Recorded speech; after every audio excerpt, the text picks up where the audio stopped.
Hey guys, all muscle. Got a small project for you today. A little video on we're going to be replacing, this is my 2001 GT, and we're going to be replacing the differential cover on it. That's, I got the 8.8 rear axle. As you can see, I've got it up in the air and it's supported on the frame, and we've got the axle drooping, and that's what you want. That way you have good access to the rear cover bolts. I'm going to get under here and show you what I'm working on here in a second. Just give me a second here.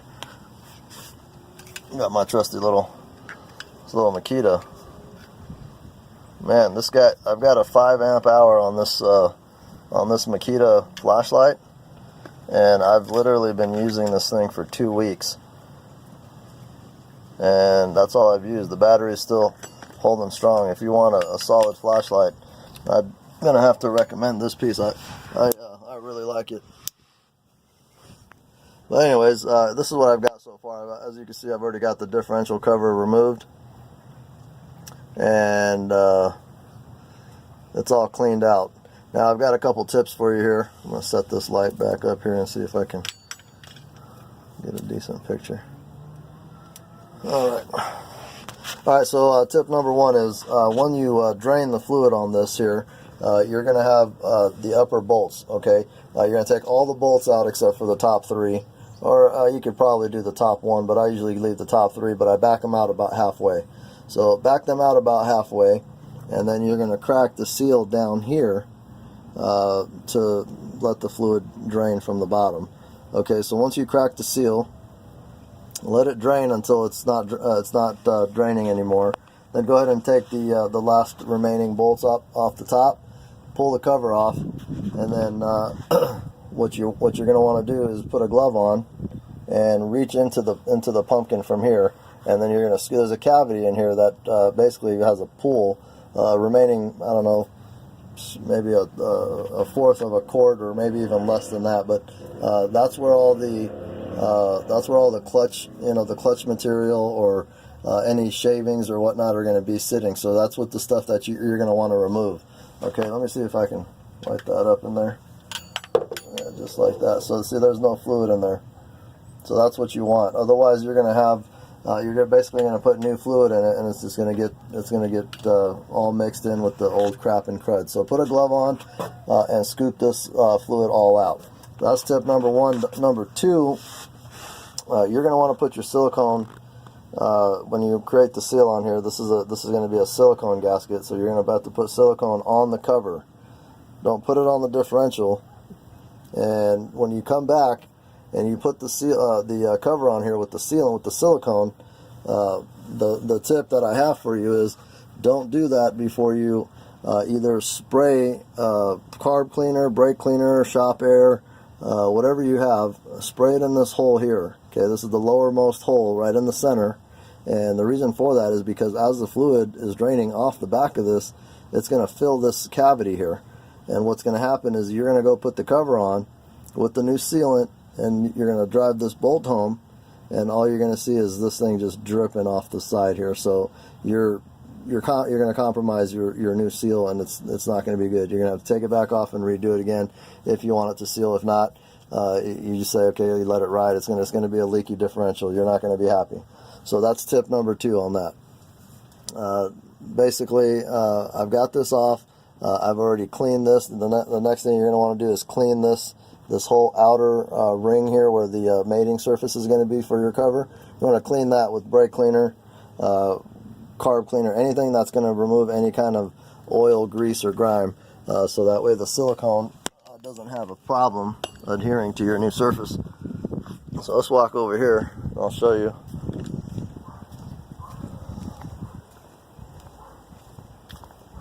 Show you what I'm going to be replacing the cover. I'm going to show you the old cover and I'll show you the new cover. Okay, so let's see. Let's start with the old cover here. So there's the old cover. Pretty basic. This is what the 8.8s come with. It's an aluminum cover, which is cool because it's going to dissipate some heat, being that it is aluminum. What you're going to see also is you're going to find these two tags on there, and these two tags are ID tags. This tag here is showing basically how you read this is it's a 327, that's your ring gear, and then this is the 8.8, that's the size of the differential. Now this here also is another tag, and this is, sorry about that brain fart, but this has got the 75-140 sticker on here.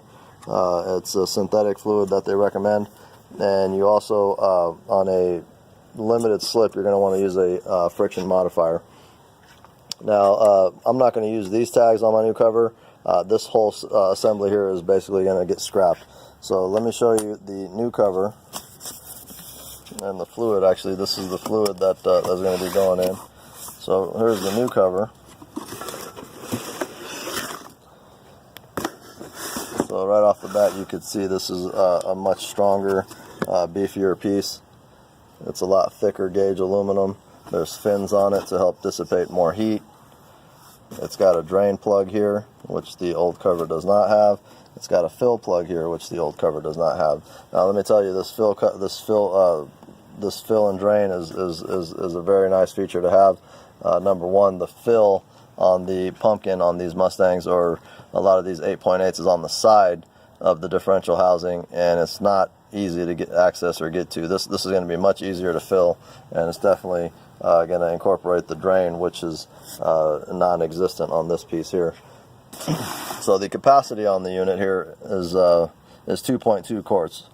This is the friction additive from Motorcraft, so we're going to rely on the 0.2 part for that, with that bottle there, and then the other 2 quarts here. This is the 75-140. It's the synthetic Motorcraft. So we've got 2 quarts, and then we're going to rely on this guy for the 0.2 part. Okay, so here's the stock hardware that came with the unit, or came stock on the vehicle, I should say. So see, this job's already been done because they replaced the ring gear in there to the 373 configuration. So I'm not going to use this tag because the information on here is inaccurate, and then also because it's not going to be a pretty sight on my new differential cover. So let me show you this here. One thing that I do want to point out is the depth that these drive into the casing is approximately 1/2 inch. Okay, when I tried to use this bolt in the new casing, on the new cover, it drives in 0. Let's see if I can get a better angle on that. Yeah, see, there's nothing there. It's not going to catch at all. So what I had to do is buy new bolts. So the new bolts, just for anybody who's curious, these are standard size bolts. The size is a 5/16. This is a 5/16, and it's basically a 5/16, 18, and this is a 1 inch length. So the 5/16 is the diameter of the bolt. The 18 indicates how many threads per inch, and the 1 inch is basically the length of the bolt. So this is what you're going to need if you're using this cover. So let me show you the part number on this cover. And what sucked, the only thing that I dislike about the cover is that it didn't come with bolts. If the factory bolts weren't going to work, they should have provided a set of 10 screws for the hardware. So anyways, this is the cover. Part number is DR3Z4033-B. So I like the cover a lot. It's a good looking cover. Functionality wise, like I said, the fill and drain feature is a big thing for me. I really like that. Plus, it looks a lot sexier than that. So I'm going to go with this because it just makes me happy. So anyways, you're going to need the hardware, the oil, the friction modifier, and just some basic 1/2 inch. Well, the 1/2 inch wrench and socket is going to be used to remove your old hardware. But as you can see, the new hardware is going to be an Allen style. So I'm going to go ahead and install this here, and then I'll show you what it looks like installed, and we'll complete the little session here. This, real quick, is the groove where you're going to want to fill with silicone. You're going to fill it all the way around.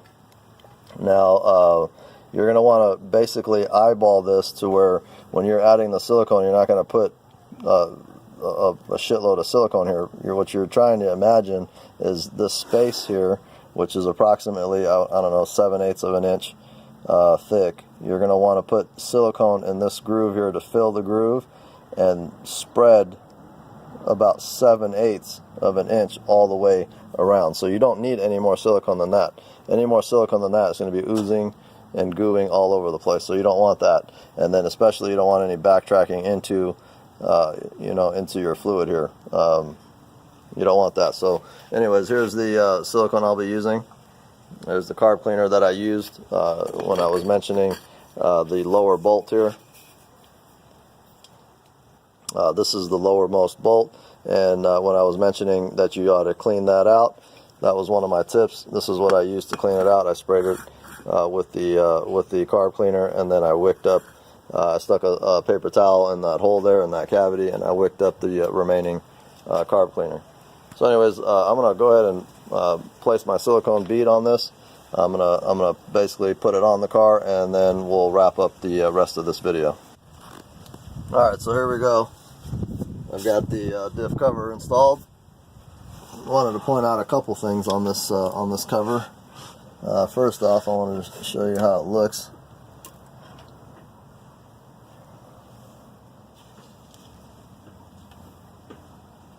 Now, underneath the car here, the lighting's kind of poor. I'm trying to use this flashlight here at a distance to see if I can help out with the lighting situation, but then I don't want to cause a glare. So okay, so one thing I wanted to point out is that there's another part number here that actually looks like a Ford part number that is inconsistent with the one that was on the box. So I'm gonna go ahead and read that off. It's DR3W. That's a 4A028-CB. Okay, so that's that. The next thing I wanted to point out is that I ended up going with this style hardware, and I like the way it looks. Actually, it's got a little two-tone effect.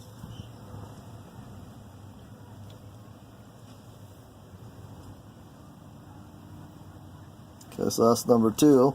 And one last thing I wanted to point out is that there are threaded points.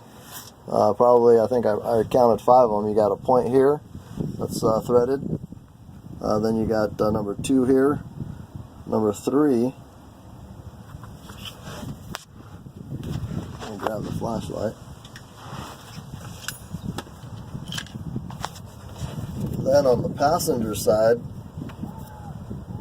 looks like you've got a dowel area here, another threaded point here, and then a dowel point a little bit higher up. Dowel point.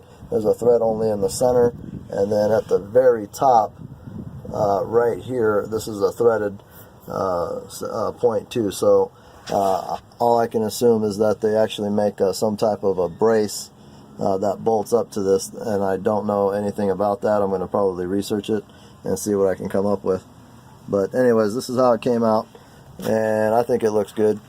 I'm going to go ahead and wait about, I don't know, several hours before I start putting the fluid in. I want the silicone to set. Another thing I wanted to notice here is, you see how it came out? Just enough. This is just the way I like it. Actually, I don't like it to come out a lot, but you definitely want to see seepage. If you don't see seepage, then you know that like almost in this area here, that was it was a little light on the silicone. You want to see seepage because that way it's assurance that you've got enough silicone in there that actually sealed the deal. You see seepage here. You want to see seepage all the way around. For me, I like to see the seepage, and that gives me assurance, just like that. Like, that's a perfect amount of seepage for me, and I like to see that all around, just to assure me that it is sealed. So I do look for the seepage, and I look for a certain amount that is acceptable If it's more than that, then I would wipe it up. If it's not, if it's just like this, I'll just leave that just as it is. So anyways, I hope you guys liked this video. I had a couple tips in there for you. Hopefully that helps you out. If you're looking to do this job, you got a nice part number on this diff cover. I really like it. It's a solid piece, and I think I'm gonna have fun seeing if I can heat this thing up. And I'm gonna be touching the back of the pumpkin here now and see if after I run the car, I'll probably get under here and touch it to see if it's warm or not. Just goofing off. But anyways, we'll see you guys on the next little project, and stay tuned.